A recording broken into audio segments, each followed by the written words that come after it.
So binasahan na tayo ng result. Parang JB kanina ng result doon sa ating lab works mga bab. Ayun, may mga advice siya na like kailangan daw is uminom daw tayo ng Red Horse araw-araw, beer at saka kanin araw-araw. Tapos sabi niya yung McDonald's burger daw, kailangan gawin ko daw 2 times a day.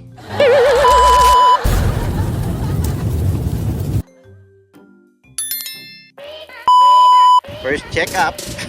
Check-up of the year. Excited ka? Late ka na, Dok. So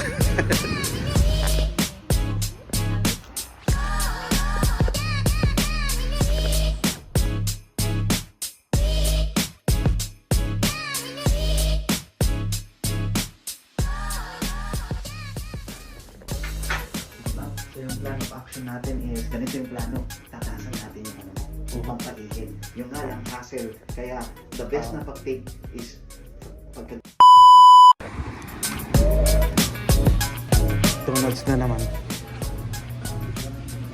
Yung mga McDonald's na naman tayo. Hindi ko na kayang umuwi. Nagugutom na talaga ako. Tapos low bat na ako. Galing tayo sa work kanina. So yun, may mga konting abnormalities lang sa mga result natin, pero okay naman. Mas maraming okay sa mga lab works natin. So ayos.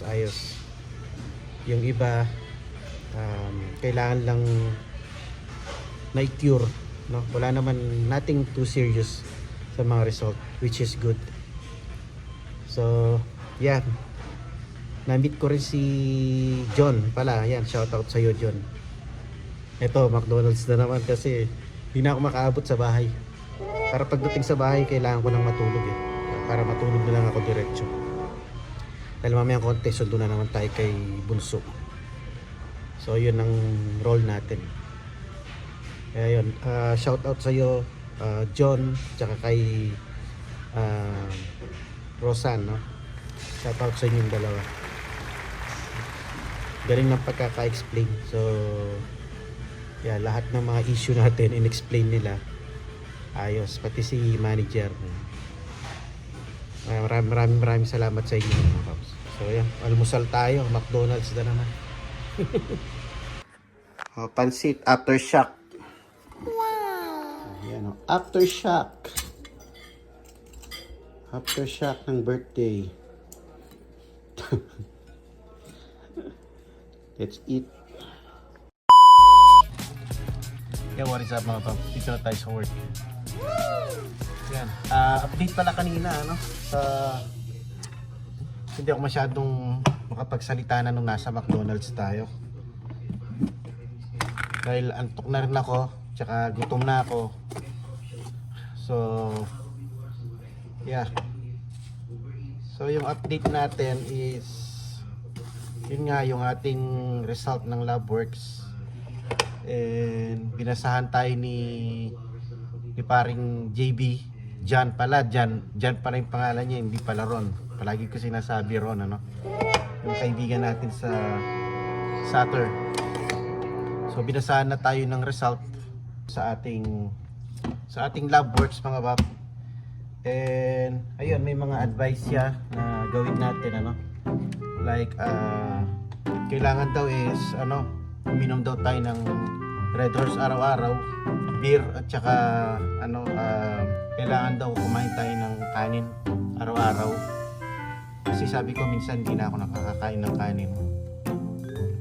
Tapos sabi niya yung McDonald's burger daw, kailangan gawin ko daw 2 times a day, mga bab. Ayun, so tapos tama daw yung ginagawa ko na lumipat ako ng graveyard. Kasi para healthy, para palagi akong puyat.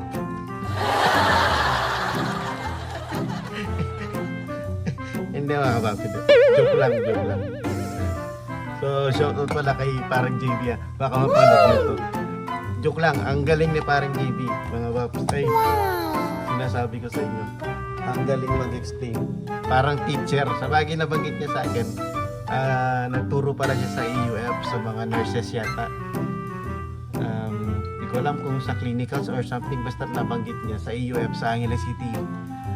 University Foundation, sa yung mga taga-AU dyan. Yan, nagturo si parang GB doon way back 1999, hindi ko alam kung kailan, basta patagal na. So ang galing niyang mag-explain mga babs. Lahat ng mga result ng aking blood works, isa-isa is dinetailed discuss niya. So shout out sa iyo Todos, ang ganda ng explanation. Yeah, yun yung mga sinabi ko, joke lang yan mga babs. So yun yung mga lack tayo sa ating katawan, like yung dehydrated tayo, so kailangan natin ng more fluid intake. Kasi nga palagi tayo nagkakape. Ito kasi number one na pang trick ng dehydration number one cause ng ng dehydration din ang coffee. So yun, siguro nag-lack ako ng nagkukulangan ako ng water sa katawan, fluid. And yes, potassium, kailangan ko ng saging daw para kailangan ko daw ng kumain ng maraming saging para kuminis yung mukha ko. Hindi, isa sa bababa sa aking reading or result is yung potassium ko. So kailangan ko kumain ng maraming saging para kuminis yung mukha ko.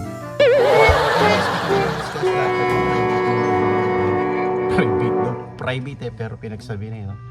So yun lang ang update. Wala naman nating too serious. Kailangan lang maintain yung dapat i-maintain, tapos bawasan yung dapat bawasan sa ating health. Very thankful ako na okay ang sugar natin, okay ang cholesterol natin.